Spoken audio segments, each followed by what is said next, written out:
Hi, everybody. Welcome to a G0 special report governing AI before it's too late. That's right. It's an urgent problem. I'm Evan Solomon, the publisher of G0 Media. Look, long before the Barbenheimer phenomenon broke out, there was a significantly more important phenomena that happened. Now, it happened years ago, but maybe the date to look at is November 30th, 2022. That's when something called ChatGPT launched.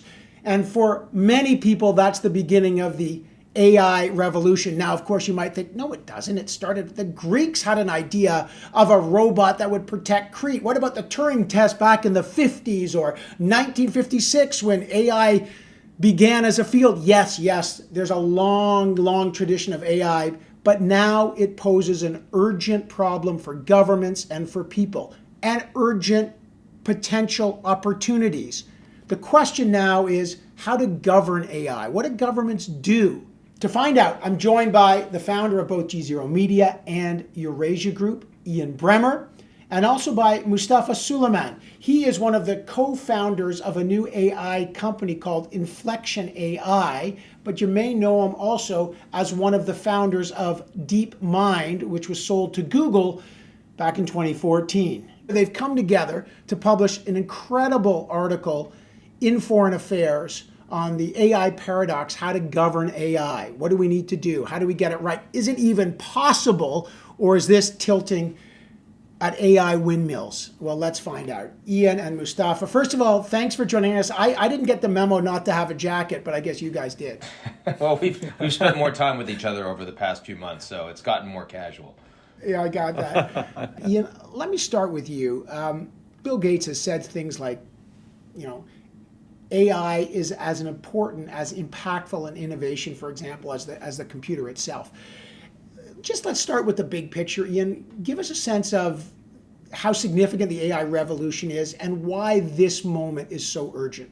Well, it's, just a year ago, there wasn't a single conversation I was having with any head of state, any top minister, any head of a multilateral organization that was asking me about AI. Today, literally every one of them is concerned about it in fundamental ways, as an opportunity and also as a danger. I've never experienced anything remotely like that in my 30 years as a political scientist. The other thing I would say is that the powers that have control of this AI and the AI revolution are not governments. They're overwhelmingly technology companies in the private sector. So it's interesting. I mean, almost any other governance challenge I've ever dealt with, I felt more or less like I could try to write that piece by myself. I mean, I could get some research around it. This is one that I just couldn't do, because actually, if you want to understand it, and certainly if you want to govern it, it turns out you actually have to work with the people that are doing the technology. And those are, first and foremost, these engineers, these scientists, these technologists, and these owners of these companies. And that's been, for me, it's been quite a learning experience. And it's also been very eye-opening as someone who lives in what we consider a Westphalian world, right? A world where governments are the dominant political actors. When we talk about AI, we're increasingly not talking about that at all. And that's where I think this is so interesting. Ian, that's not just an interesting answer. It's probably the best intro to Mustafa I can imagine, because that's one of the reasons you co-wrote the article. Mustafa, give us a sense, because people are hearing about this in the frothy press, and they talk about money's pouring into AI. Governments are worried. There's some folks who are saying this is the end of the world, and some people are saying this is the beginning of the greatest upside. Can you give us a sense from the inside, you know this world better than anybody, where is the AI technology now in terms of its capacity, and give us a kind of a picture of where it's heading right now? I think to many people, I can understand why it feels like the AI revolution just started last year in November, but actually it's been going on for decades. And I think one way to sort of measure the rate of progress over the last 10 years is to look at the total amount of compute used to train the cutting edge models of the day over the last 10 years. And in 2013, when at DeepMind we created an AI called DQN, which played the Atari games, most of them to superhuman performance, so about 54 games. This is like Space Invaders and Breakout and games like that. It learned to play these games simply by interacting with the pixels on the screen and playing around with the joystick controls. It used something like 2 petaflops, so 2 million billion calculations.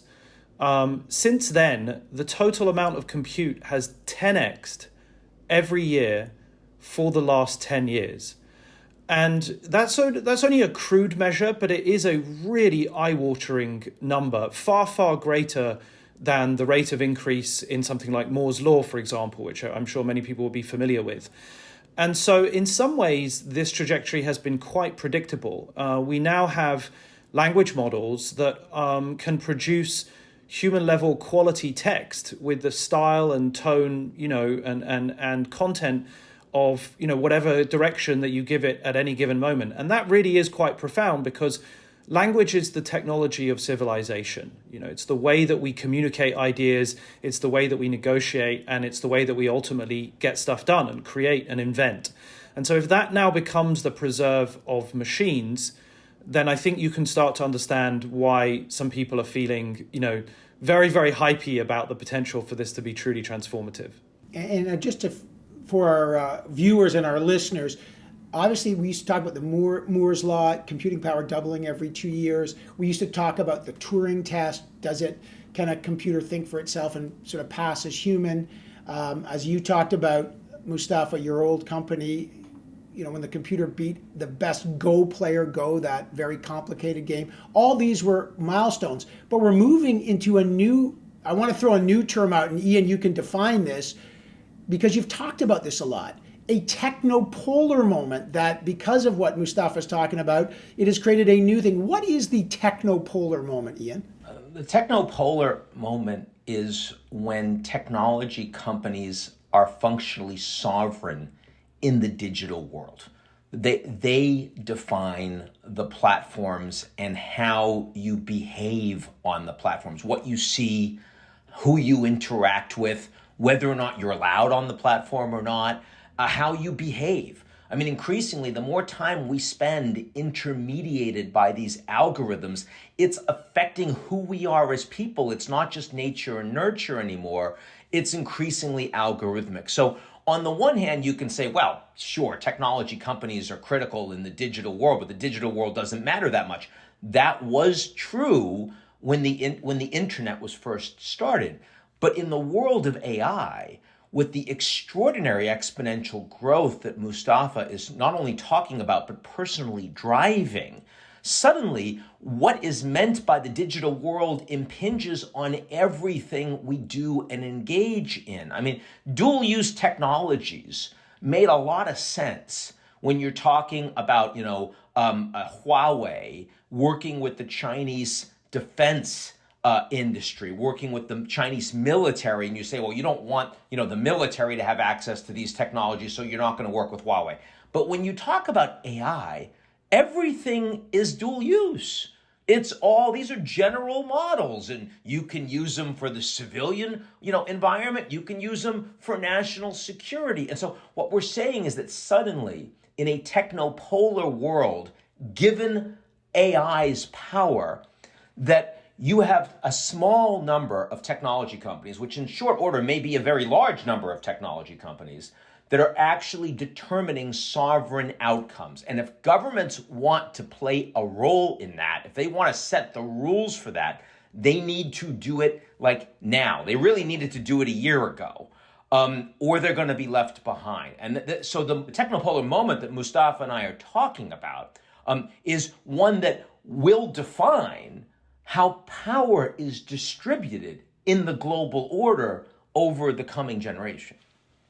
You wrote, Mustafa, in the Foreign Affairs article about the technopolar moment that Ian's just describing, and you wrote this: if governments do not catch up soon, they possibly never will. What is the challenge to governments right now, and why is it so urgent?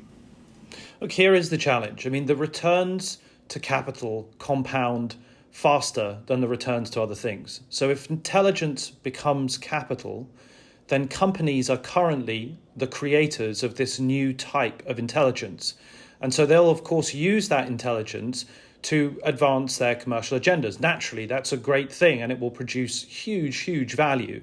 But if governments don't evolve as quickly, then not only will they not be able to regulate those companies, which I think is, as Ian says, now urgent and pressing, but they won't actually be able to harness the benefits of this new wave themselves. I mean, governments have to be creators, builders, makers, doers. I mean, if you're to stand any good chance of being able to, rein something in and to govern it well, then you fundamentally have to understand how it operates. And that means that you have to be a builder and a maker.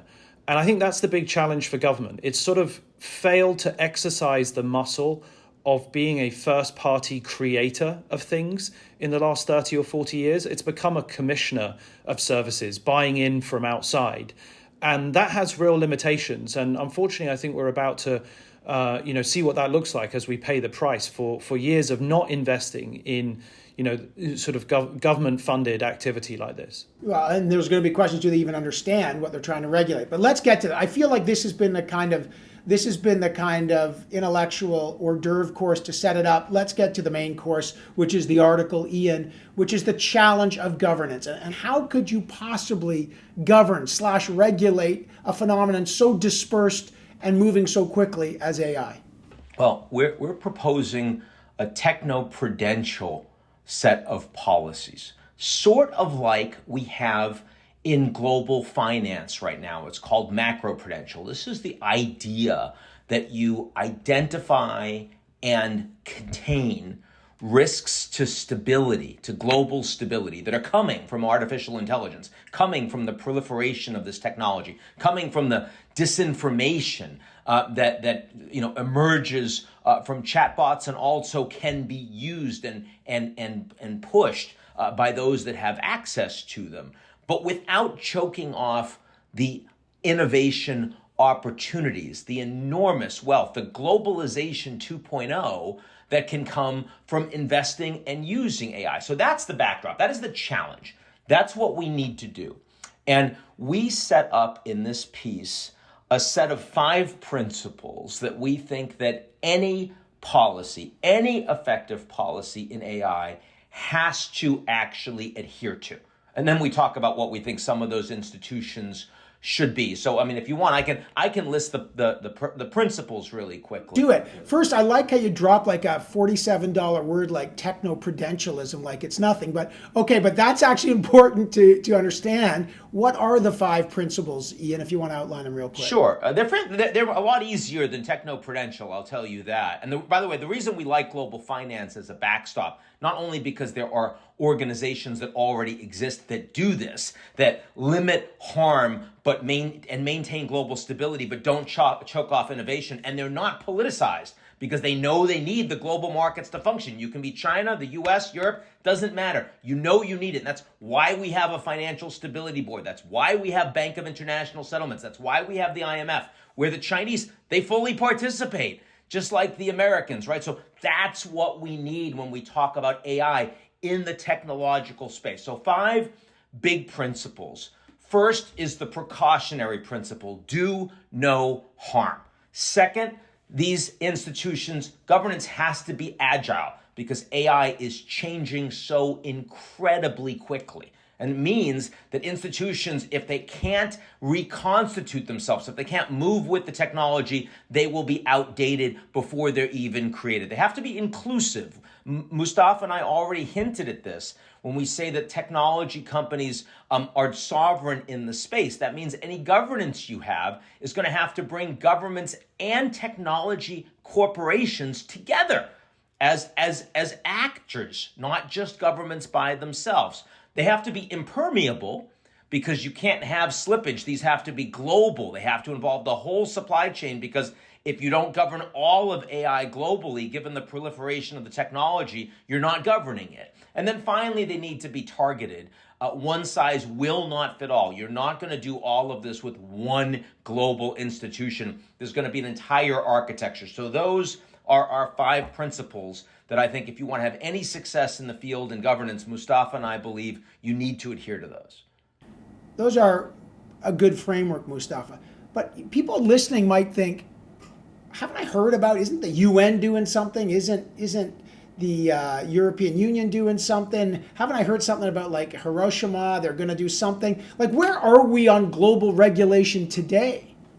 Yeah, it's a great question. I mean, I think there are lots of efforts. There's the EU AI Act, which has been drafted for the last 3 years, and there's various other proposals. The White House has just put out a set of voluntary commitments that 7 of the biggest large language model developers, myself included, signed up to, which I think is a great first step towards a more proactive and preventative approach.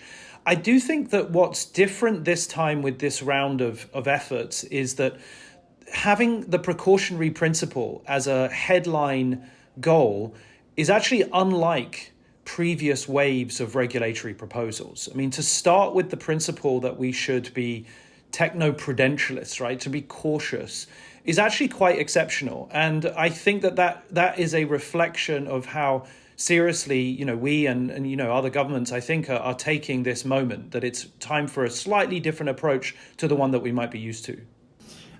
I guess the question is this just naive? I mean, is this a bunch of governments, Ian, that are acting basically like the establishment when they saw Elvis Presley swing his hips? We got to stop rock and roll. Impossible. Kids love it. They're going to make their own music.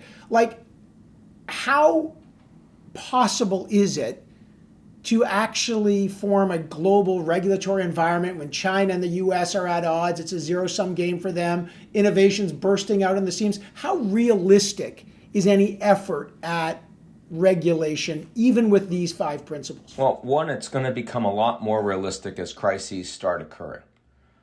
So if they don't get started, they can't work on it now.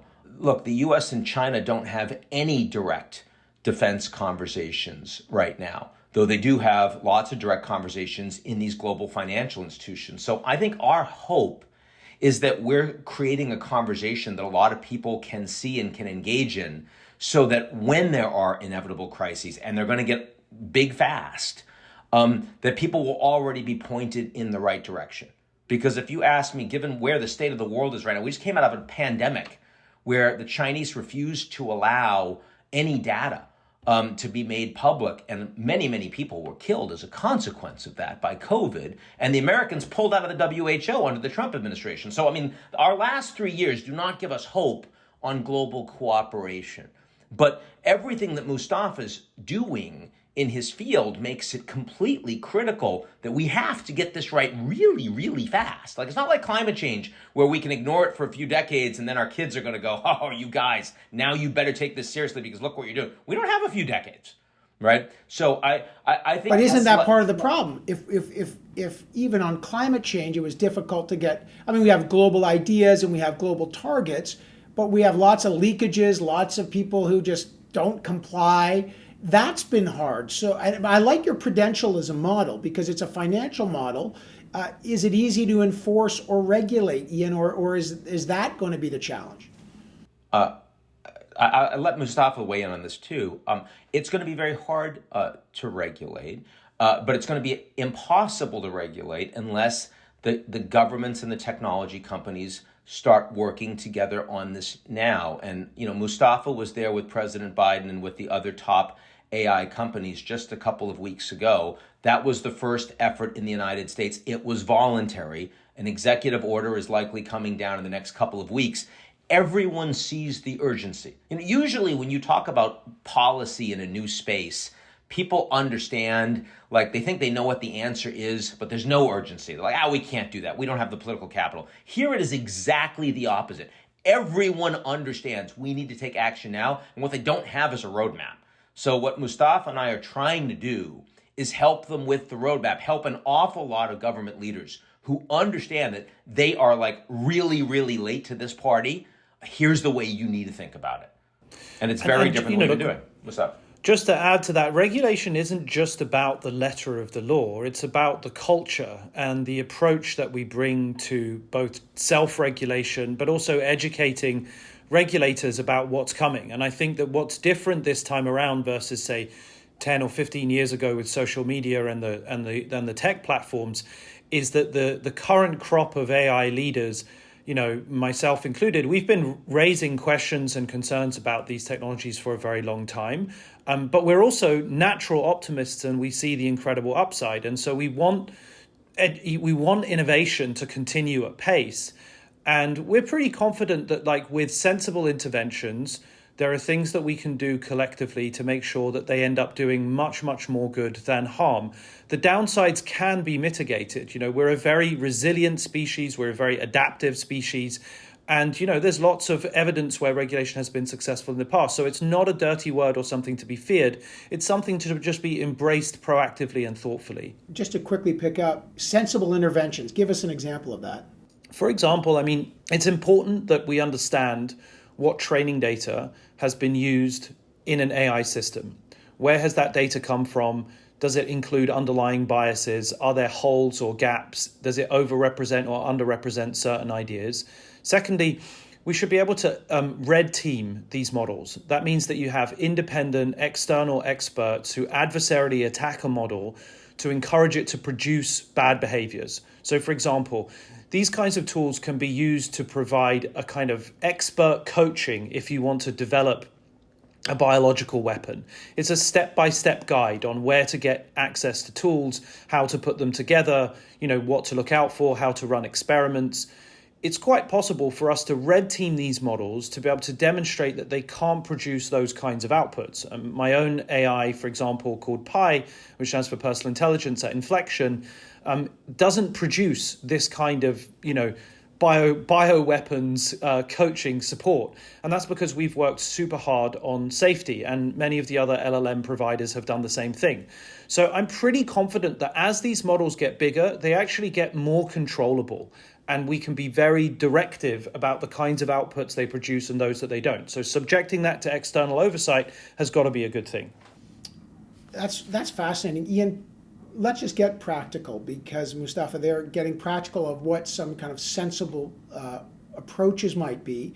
One of the aspects of the article says, okay, we've got the framework in terms of the philosophic underpinnings of the 5 principles that you've outlined. Then you've got 3, I hate using the word regime because in this world that people might take that the wrong way, but kind of 3 levels of governance that might actually work as kind of bespoke and delicate enforcement tools that doesn't stifle innovation. What are those 3 regimes? Well, I'll talk about one of them since I'm the analyst, and let Mustafa talk about the 2 that are going to have to be rolled out for practical purposes. And that is the United Nations for Climate Change has a model called the Intergovernmental Panel on Climate Change. And it is, for the last decades, you have a group of government leaders, of scientists, of public policy experts, all working together from almost every country in the world, trying to figure out, okay, what is the danger of climate change? And so in this world of polarization and polemics and misinformation and performative analysis, we all agree that there's 1.2 degrees centigrade of climate change. We all agree that there's 440 particles per million of carbon in the atmosphere. We all agree the extent of deforestation that's gone on, the lack of biological diversity as a consequence, the coral bleaching. The reason we all agree to that is because the UN set together a global body with no power at all, simply driving the analysis to understand climate change, which is changing dynamically with our world as we move to new energies and as we pump more carbon and methane in the atmosphere, right? All of this stuff. Well, we need that for AI. We need an intergovernmental panel on artificial intelligence that will allow everyone in the world to understand where AI is and how it's moving and where the opportunities are, how they align with sustainable development goals for humanity, but also the dangers of proliferation, the dangers of these models for national security, for the economy, for displacement of labor, for turning human beings into automata. I mean, all of these things. And that is doable so that even if you don't get global trust even if you don't build institutions that force everyone into compliance, that all of the governments will see that they have to be rowing in a similar direction, even as competitors, because that's just the nature of the field. Ian kind of mentioned a kind of trust but verify model. Mustafa, what are the two other levels? Yeah, I'll address the second. Ian can tackle the third. So I think the second is having established the facts, the analysis, the insight. The next stage is really asking ourselves the question, how do we coordinate among the actual actors, the developers, the builders, the makers of these models today? And, there are some good lessons in the Financial Stability Board. This is a collection of central bank governors who have direct access to one another almost in real time across national boundaries, irrelevant of what is going on militarily or often diplomatically too. And they essentially operate as a kind of network of, information sharing and, efforts that really drive at stability through coordination. We imagine a similar kind of body for this technopolar age, where the companies largely are doing most of the development, still driven by companies and governments as well, but where there is a kind of geotechnology stability board. And the goal here is really to use that information generated from, the Intergovernmental Panel on AI, providing the factual updates, the audits, the red team reports, so that we understand where the size of these models are at the moment and what they're capable of doing. And then as more concerns arise, those best practices can be shared between and across the companies without stumbling into the existing sort of antitrust issues or other kind of anti-competitive constraints that there are. Kind of interesting, Mustafa, kind of, as you say, like a geotechnology stability board, like the Financial Stability Board. And Ian, there's a kind of, I guess, going back, we opened with Barbenheimer and Oppenheimer. There's kind of a verification. It's like almost like an arms control element to this. Yeah, so if you think of the two that we've already mentioned, one is to understand where you are. It's to get the analysis right, just look so that everyone knows this is the state of AI, the opportunities and the dangers. The second is, how do you respond when a dangerous disruption occurs? Like when the global financial crisis came, we all knew we needed to come together. We had fiscal tools, we had monetary tools. We need all the key actors to have a structure that they can respond when something really dangerous happens around AI, as it will. But the third is that the principal actors here, and here I'm talking about, at least for now, the United States and China and their core AI players, need to be working together, talking together to avoid the most dangerous types of proliferation as this technology gets exponentially stronger. You look at GPT-4 and you think it's all over? You're going to be kidding me. Mustafa tweeted this just the other day. It's like we are just at the beginning. Things that have seemed magical to everyone will be completely quaint and caveman-like within 12 to 24 months, right? And when you have that, it is critical that the countries that are most capable of blowing up the world have something that feels like arms control talks. Like we and the Soviets during the Cold War, we were still capable, even though we hated each other, we wanted to win. We were still capable of talking to each other about the state of play of the most dangerous and disruptive technologies. But can that happen? What? Can that happen with China? I mean, you see, the Biden administration on the semiconductors and then... Evan, can that not happen with China? That's the question that you have to ask. With the Soviets and the Americans, we hated each other. Our ideologies were directly opposed, and we had virtually nothing in common, aside from our collective humanity. With the Americans and the Chinese, the level of interdependence is massive. The level of technological dependence is still enormous, even though we've taken steps to decouple it in the past months and years. It should be much easier to do with the United States and China. The reason it feels more difficult is because we've entered a geopolitical environment where there is so much inward focus, where there is so much politicization and disinformation. There's so much divisiveness in our own countries that it makes it very hard to reach out. But ultimately, we're 8 billion people on a very small and fragile ball, and AI will prove that in ways that no other technology heretofore has. We have absolutely no choice but to work with the Chinese on this issue. All right, we're coming to the end of this. I have a couple more questions, but you talk about the importance of working with countries, China, the US, Mustafa, they're driving it. Ian earlier, and we'll get to this, bringing the technology companies into these treaties, into this process. But you're a developer, you know this better. Yeah, aren't people developing things in not just China and the US, all over the world? This thing's spreading fast. Young people may be doing this stuff in the garage. This is a heavily dispersed technology. How do you capture that type of innovation and bad actors that don't care about this but are very hard to track? It's a great point. And so I think that part of the contradictory or confusing reality of how this technology is emerging is that it's turbocharging both ends of the spectrum, both at the very, very large scale language models developed by the biggest technology companies in the world. And at the same time, these models are getting into the open source and proliferating far and wide super quickly. So if you take the example of GPT-3, which was released in the summer of 2020, just 3 years later, people have replicated GPT-3 in models that are 75 times smaller. And that means they are that much cheaper to train and deploy in production. So that's really significant because that affordability drop means that everybody then gets access, if they want to, in the open source community to iterate and to combine and to update. And so we're going to see the same trajectory for GPT-4 and all of the subsequent model classes. It's highly likely that over a 2 to 3 year timescale, all of these models get 60 to 100x cheaper, easier to use, and therefore they'll spread far and wide. And so when we talk about the proliferation threat, that's really what we see over a 10 to 20 year period. I personally don't think that we're on the brink of enormous existential harms within the decade.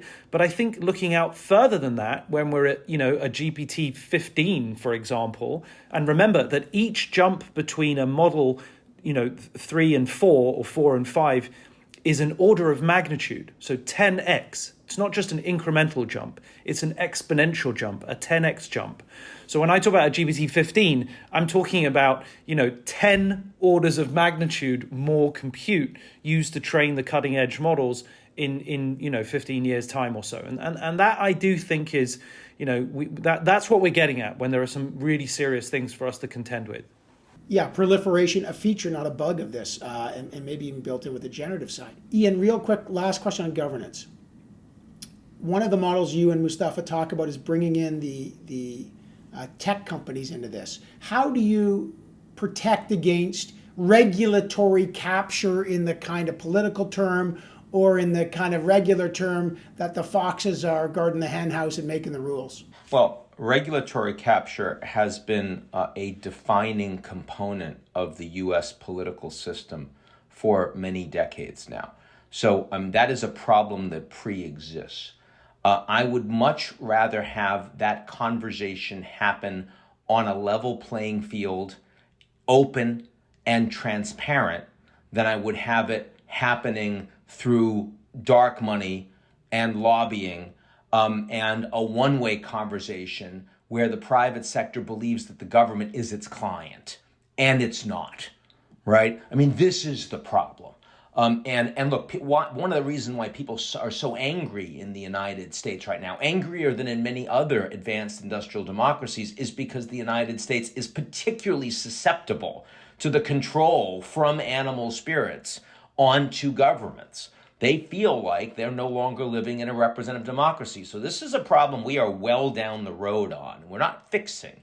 But when it comes to AI, the urgency of getting it right, the dangers of getting it wrong, necessitate the U.S. government, other advanced industrial governments, and corporations sitting down together to hammer this out. The space is moving so fast, and they know, the tech companies understand that this needs to happen, but they don't have the responsibility.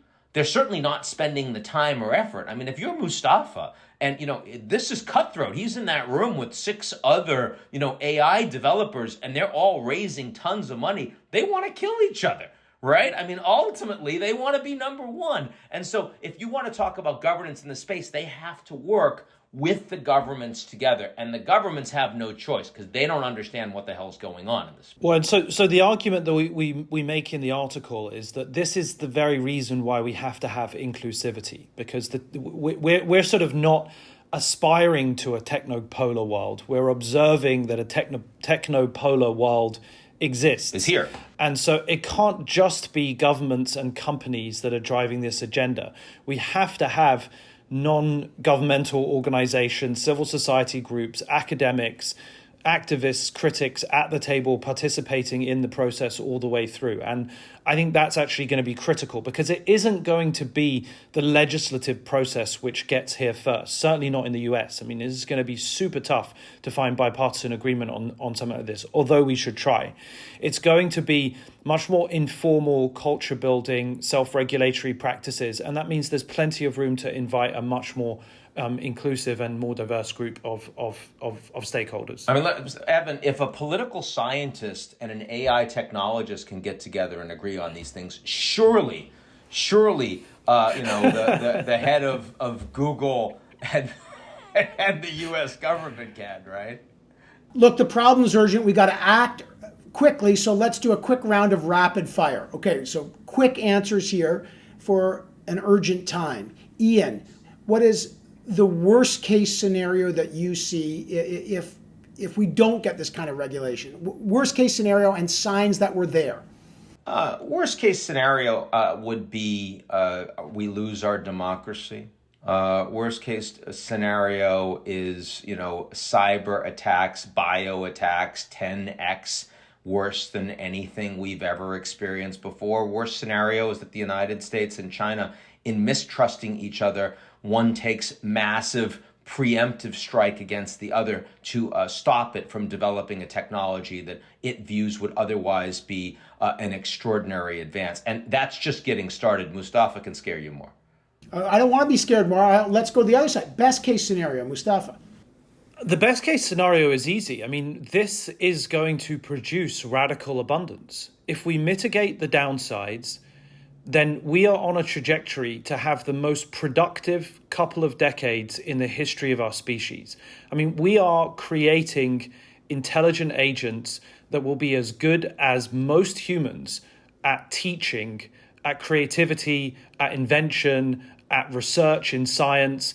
That is going to unleash unbelievable productivity in areas that will completely surprise us when we look back in 20 years. People who really just have very few tools and very little access to information are now going to be turbocharged by access to a super smart, intelligent agent to help them about their work. I wish you would ask me Moose's question. That's a much more fun Well, question. I know you did, but I have to ask you the one that makes you most uncomfortable. All right, who needs artificial intelligence when you've got the organics right here, the real thing? Mustafa Suleyman, Ian Bremmer, thanks so much for taking the time today to talk about your fascinating new article in Foreign Affairs. It's called The AI Paradox, trying to find a way to govern AI before it's too late. And as you can see, it is an urgent problem. That article is now available online. I'd urge you to check it out.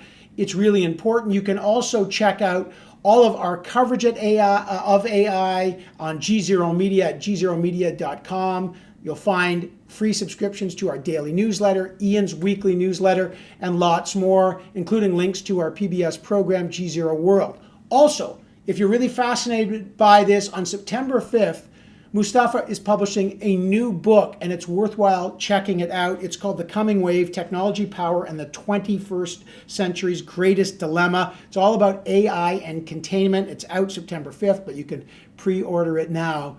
You got to get knowledgeable on this because this is the most urgent dilemma we're facing. And as Mustafa said, this is only the beginning.